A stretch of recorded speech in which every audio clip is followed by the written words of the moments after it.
ఓం మహాగణాధిపతయే నమః. ఓం గురుభ్యో నమః. ఓం శ్రీమాత్రే నమః. అరుణాం కరుణాతరంగితాక్షీం ధృతపాశాంకుశపుష్పబాణచాపాం అనిమాదిభిరావృతాం మయూకైః అహమిత్యేవ విభావయే భవాని. శ్రీమాత్రే నమః. ప్రేక్షకులకి ఆ లలితాంబిక అమ్మవారి యొక్క అనుగ్రహం పరిపూర్ణంగా కలగాలని స్ఫూర్తిగా కోరుకుంటూ మనం ఈరోజు ప్రతి రాశి వారికి లగ్నమైనా సరే ఆ యొక్క మంచి లక్షణాలతో పాటు చాలా మంది నన్ను అడుగుతుందంటే మాలో ఉన్న బాధ ఏంటి, మాలో ఉన్నటువంటి మేము మార్చుకోవాల్సిన అవి కూడా చెప్పండి అని అడుగుతున్నారు. అందుకని స్పెసిఫిక్ గా వాటి గురించి చేస్తున్నాను. అయితే ఇక్కడ ఈ యొక్క అంశాలు చెప్తుంది నేనైనప్పటికీ కూడా చెప్పిస్తుంది సాక్షాత్ లలితా అమ్మవారిగా భావిస్తూ ఒక్కొక్క రాశి గురించి మనం తెలుసుకుందాం. కన్యావారి కనుక చూసుకున్నట్లయితే కన్యా రాశి వారికి లేదా కన్యా లగ్నం వారికి కన్యలో ఉండే నక్షత్రాలు కూడా చూసుకుంటే ఉత్తరా నక్షత్రం వారికి పర్టికులర్ గా ఏంటంటే ఇక్కడ ఈ ఉత్తర 2, 3, 4 పాదాలు ఉంటాయి. వీరికి కొంచెం మెంటల్ గా మానసికంగా కూడా కొంచెం తెలివిగా ఉండాలి, పేరు ప్రఖ్యాతులు తెచ్చుకోవాలని లక్షణాలు అధికంగా ఉంటాయి. అయితే ఈ కన్యవారికి ఏ నక్షత్రంలో పుట్టినా కూడా వీళ్ళు ఎటువంటి పనినైనా హ్యాండిల్ చేయగలనేటువంటి కాన్ఫిడెన్స్ లెవెల్స్ చాలా ఎక్కువగా ఉంటాయి. వీరికి ఎలాంటిదైనా సరే చూసి నేర్చేసుకోగలుగుతారు. పర్టికులర్ గా నేర్చుకోవాల్సిన పని లేదు. ఓకే ఇది ఇంతే కదా, దీన్ని నేను ఏదో పెద్ద టెన్షన్ పడాల్సిన అవసరం ఏముందనేటువంటి ఒక పాజిటివ్ కోణం కూడా ఉంటుంది. అలాగే హస్త నక్షత్రం వారికి ఇందులో మరలా చూసుకుంటే మాత్రం కొంచెం ఎక్కువ హస్త నక్షత్రం వాళ్ళని చూస్తే కనుక వాళ్ళు ఇంకొంచెం ఎక్కువ అలర్ట్గా ఉంటారండి, ఎక్కువ అలర్ట్గా ఉంటారు, గుర్తుపెట్టుకోండి. అలాగే మరొక విషయం ఏంటంటే వీళ్ళు సీక్రెట్ గా బిజినెస్ చేయాలనే లక్షణం కూడా ఉంటుంది హస్త వారికి. ఇక చిత్తా 1 పాదం వారికి ఇది కొంచెం అప్పులు ఎవరికైనా ఇవ్వడం వల్ల సీక్రెట్ గా ఇబ్బంది పడతారు. సో అయితే ఇక్కడ వీరికి సీక్రెట్ సైన్స్ అనేవి 3, 6 అవుతాయి. అంటే ఈ యొక్క రాశి నుంచి 3వ స్థానం ఏదైతే వృచ్చికం ఉంటుందో అదొక సీక్రెట్స్ స్థానం అవుతుంది, 6వ స్థానం ఒక సీక్రెట్ స్థానం అవుతుంది. కాబట్టి ఎవరిని కలుస్తున్నారు, ఎవరితో వీళ్ళు మధ్యవర్తిత్వంగా మనం చూడండి. కొంతమంది 3వ స్థానంలో 6వ స్థానంలో అధిక గ్రహాలు కన్యా రాశి వారికి ఉంటే ఇంట్లో వాళ్ళకి చెప్పకుండా ఎవరెవరికో సంతకాలు పెట్టేస్తారు. తీరా చూసిన తర్వాత అది మొత్తం అయిపోయింది. అంటే న్యాచురల్ 6th లాంటి న్యాచురల్ 6th హౌస్ సైన్ ఇది. సో మొత్తం వాళ్ళందరూ చేతులు ఎత్తేసి ఇంటి మీదకి వచ్చాక అర్థమైపోయింది ఎవరికి సంతకం పెట్టారు, ఎక్కడ సంతకం పెట్టారు, 3 లక్షలు అప్పు అయిపోయిందా, అది ఎవరు ఇప్పుడు పరిస్థితి అని. కాబట్టి మీ ఇంట్లో ఎవరైనా కన్యా రాశి వారు లేదా కన్యా లగ్నం వాళ్ళు ఉన్నట్లయితే వాళ్ళ పర్సనల్ చార్ట్ లో 3లో కానీ 6లో కానీ గ్రహాలు ఉంటాయి. ఎప్పటికప్పుడు చెక్ చేసుకుంటారు. ఎవరైనా సంతకాలు పెడుతున్నాడా, ఎవరితోనైనా మిత్రత్వాలు పెట్టుకుంటున్నాడా, ఎవరితోనైనా కలుస్తున్నాడా. ఎందుకంటే ఇది వీళ్ళని అప్పులు పాలు చేయడానికి ఎక్కువగా తోడ్పడుతుంది. అవన్నీ ఉంటాయి కానీ చెప్పరు ఒక్కోసారి బయటకు రాదు. నేను వాళ్ళే లోపలే ఉండి తీర్చేసుకొని, ఎందుకంటే మేనేజ్ చేయగలను, అలాగైనా మేనేజ్ చేయగలను అనే ధైర్యం లగ్నం వాళ్ళకు ఉంటుంది, ఈ రాశి వాళ్ళకు ఉంటుంది. కాబట్టి ఈ యొక్క విషయంలో జాగ్రత్తగా ఉంటే ఎక్కువగా వీళ్ళు వెంకటేశ్వర స్వామి ఓం అపర్ణాయ నమః అనే మంత్రం చేసుకుంటే మంచిది.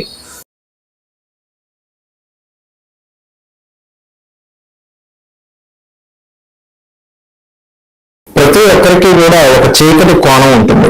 ఆ చీకటి కోణం అనేటువంటిది వాళ్ళ యొక్క అష్టమాధిపతిని బట్టి ఉంటుంది. అంటే మీరు ఉదాహరణకి మేషము లేదా వృషభము, మిథునము, కర్కాటకం ఇలా అనుకున్నాం. అక్కడి నుంచి 8th లార్డ్ అంటే మేషానికైతే కుజుడవుతాడు, వృషభానికైతే గురువు అవుతాడు, మిథునానికైతే ఆ యొక్క శని, కర్కాటకానికి శని, సింహానికైతే మరలా గురువు, కన్యకైతే కుజుడు, తులకైతేనేమో శుక్రుడు అవుతాడు, వృశ్చికానికి బుధుడు, కన్యకి మనకి ధనస్సుకి అయితే చంద్రుడు, మకరానికైతే రవి, కుంభానికి బుధుడు, అదేవిధంగా మీనానికి శుక్రుడు అవుతాడు. కాబట్టి ఈ యొక్క రాశ్యాధిపతులు కనుక సీక్రెట్ సైన్స్ అంటారు. అంటే secret science is different, secret lord is different. అంటే మీ యొక్క జాతక చక్రంలో అష్టమాధిపతి కనుక బాగుంటే మీ లైఫ్ లో ఆ సీక్రెట్ ఎప్పుడుగా ఎవరికి తెలియదు, గుర్తుపెట్టుకోండి. అష్టమాధిపతి కనుక పాడైతే ఇక్కడ చాలా రకాలు ఉంటాయండి. ఎలా అంటే నేను చూసినటువంటి నా యొక్క అనుభవంలో అష్టమాధిపతి బాగా పాడైపోతే వీళ్ళ యొక్క సీక్రెట్ ని వీళ్ళు భయపడ్డా కూడా అయితే ఏమైంది, నేను చేస్తున్నా అయితే ఏమైంది బుకాయిస్తారు కూడా కొంతమంది. ఇది 8th లార్డ్ పాడైనా 8th హౌస్ లో పాపగ్రహాలు ఉన్నా అంటే ధైర్యం ఉంటుంది. కొంతమంది చూడండి సిగరెట్ తాగుతుంటారు, కొంతమంది సీక్రెట్ గా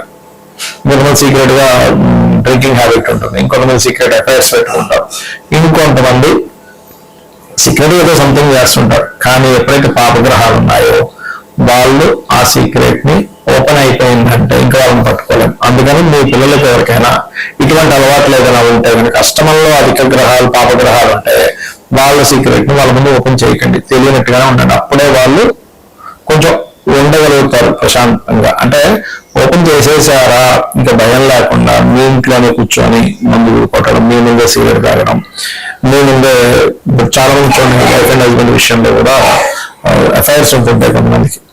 అప్పుడు ఏం జరుగుతాయంటే చాలా కేసెస్ లో వాళ్ళకి కొన్ని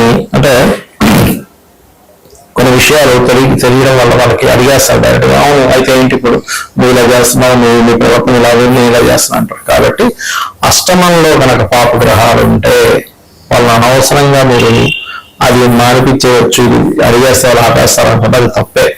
వాళ్ళు ఇంకొంచెం ఎక్కువ చేస్తారు, గుర్తుపెట్టుకోండి. ఇది చాలా చాలా చాలా ముఖ్యం. అలాగే వ్యసనాలకు సంబంధించిన విషయంలో 12వ స్థానాన్ని పరిశీలన చేయాలంటే 12వ స్థానంలో ఏ గ్రహాలు ఉన్నాయి, 12వ అధిపతి ఎలా ఉన్నాడు, ఎంత బలంగా 12వ అధిపతి పాడైతే అంత వాళ్ళు వ్యసనానికి గురైపోతారు. ఇది డ్యామ్ షూర్ గా జరుగుతుంది. కాబట్టి అష్టమంలో ఉండే గ్రహాలకి 12వ స్థానంలో ఉండే గ్రహాలకి మీరు రెమెడీ చేసుకోవాలి. ఇప్పుడు అంటే ఆ గ్రహాలకు సంబంధించిన దానం ఇవ్వడం, ఆ గ్రహాలకు సంబంధించిన పదార్థాలు గోవుకి తినిపించడం, ఇది చేయాలి. అయితే ఇక్కడ మీరు అర్థం చేసుకోవాల్సింది ఏంటంటే కొంతమందికి అంతర్ముఖం వేరుగా ఉంటుంది. అంటే బయటకు కనబడేటువంటి వేరు, అంతర్ముఖంగా ఉండేటువంటి వారు వేరు. అయితే ఈ అంతర్ముఖంగా ఉండేవన్నీ కూడా ఎక్కువగా కనుక మీకు జన్మజాతకంలో రవి నుంచి 9 గ్రహాలు వృశ్చికంలో కానీ లేకపోతే కుంభంలో కానీ ఉన్నప్పుడు మాత్రమే వాళ్ళకి ఎక్కువ సీక్రెట్స్ ఉంటాయి. కానీ అందరికీ ఏవో సీక్రెట్స్ ఉంటాయి అనేటువంటి భ్రమలో మాత్రం బ్రతకకూడదు, గుర్తుపెట్టుకోండి.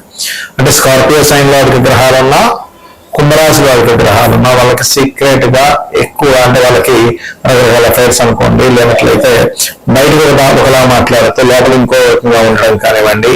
అలాగే మరొక విషయం ఏంటంటే ఇక్కడ వాళ్ళు చేసేది ఒకటి, చెప్పేది ఒకటి, చేసేది ఒకటి కానివ్వండి. ఇవన్నీ కూడా స్కార్పియో సైన్ లో కానీ అలాగే కుంభంలో కానీ.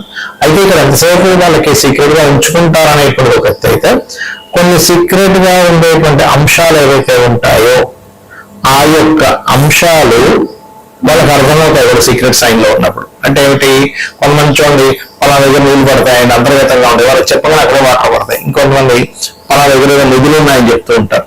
మరి కొంతమంది ఎవ్వరూ రివీల్ చేయలేనటువంటిది, అంటే కొంచెం డయాగ్నోసిస్ కూడా అందలేకపోతే కొన్ని రోగాలు వాళ్ళకి అర్థమైపోతూ ఉంటుంది. అలాగే అకల్ట్ రిలేటెడ్ అంటే ఆస్ట్రాలజీ, వాస్తు ఇలాంటి సబ్జెక్ట్స్ లో ఉండేటువంటి వారికి కూడా అష్టమంలో ఉండే గ్రహాలు, సీక్రెట్ సైన్ లో ఉండేటువంటి గ్రహాలు బాగా హెల్ప్ అవుతాయి. అంటే ఇక్కడ మనం అర్థం చేసుకోవాల్సింది ఏంటంటే ఎంతసేపు సీక్రెట్ సైన్ అంటే వాళ్ళలో ఎప్పుడూ ఏదో ఒక సీక్రెట్ కోణం ఉంటుందనేటువంటిది మాత్రమే కాకుండా వాళ్ళు ఏదైనా రీసెర్చ్ ఓరియంటెడ్ గా వెళ్తే కూడా వాళ్ళకి అద్భుతంగా ఉంటుంది అనేటువంటి విషయాలు మనం అర్థం చేసుకోవాలి.